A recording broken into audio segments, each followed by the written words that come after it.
Okay guys, the REL number 25 that I ordered has arrived. Luis and the gang, I think Andy is with 3MA Audio here to drop it off. So let me see if I can both help them unload it and give you some video coverage. Man. That's pretty good.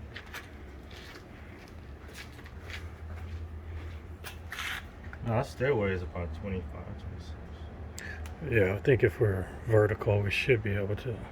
How heavy is this? About 160? I think like 180, 180.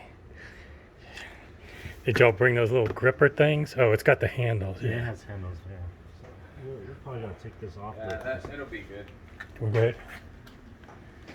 Should we take out the cloth? I think so, because that way we won't face down or just face I think we should face this up. Okay. Right? Let's just get it out of the car first. And then we can...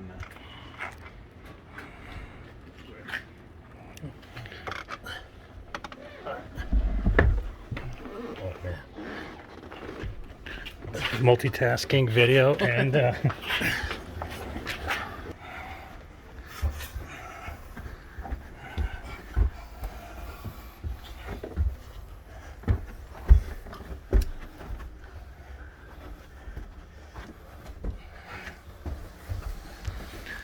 okay guys, without too much difficulty, thanks to Luis and Andy and the guys at 3MA, the REL 25 has arrived. And stepping back and thinking about my room being very small, this is a garage apartment, I probably have the highest ratio of REL 25 size sub to room probably in the country, or at least in the region. So this is going to be interesting. Anyway, it's badass. I'll make it work. Actually, I still have another sub, SVS 13, SB13 seal box. Both of these are seal boxes, which are my favorite. And so this should be pretty challenging but fun to integrate. It's going in the same spot my previous sub was. So from a physics and room location standpoint, some advantages. I can piggyback off of my measurements and what I did before. But I'm going to start from scratch as well and see what we can do. But anyway, I'll walk you through the process. Okay, guys, it's only been about a day since I've had the REL number 25 back here. Huge sub. I mean, probably 10% of my floor space is now dedicated to subs. I still have my SVS and I'm using it. And let me get that out the way first, because I'm sure the first question is, why wouldn't you just do two smaller RELs instead of this one and the SVS? And I totally understand that argument. In fact, the guys at 3MA were kind of pitching that. Here's the deal. Nothing's as good as this one, okay? So I might as well start with getting this one, and then I'll eventually add a second one of these, instead of starting with two that are already going to be close to my SVS. Maybe an increase, yeah, in some respects, but this is a huge upgrade. Let's just get this out the way now.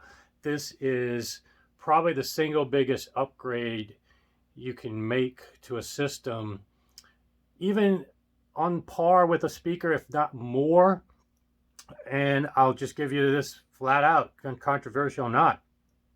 I'd take two bookshelf speakers, Kefs, whatever, even Polks, really good measuring Polks now, these small bookshelves, and one of these or two of these over some of these mega dollar Magico, even some of these YGs at $30,000, I would take that, because this does stuff that these floor standards don't, even the mega dollar ones.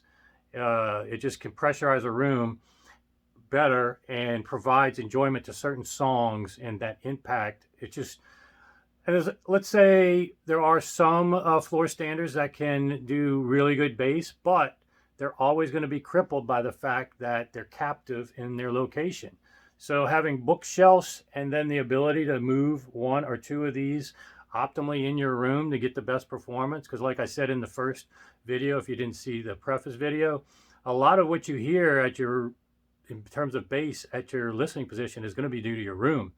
And if you don't have the ability to move your sub or your listening chair to negate cancellations or use a bunch of room treatments, of which I've added a bunch more recently, and I'll go through that, totally separate video. Let's not get off tangent. But anyway,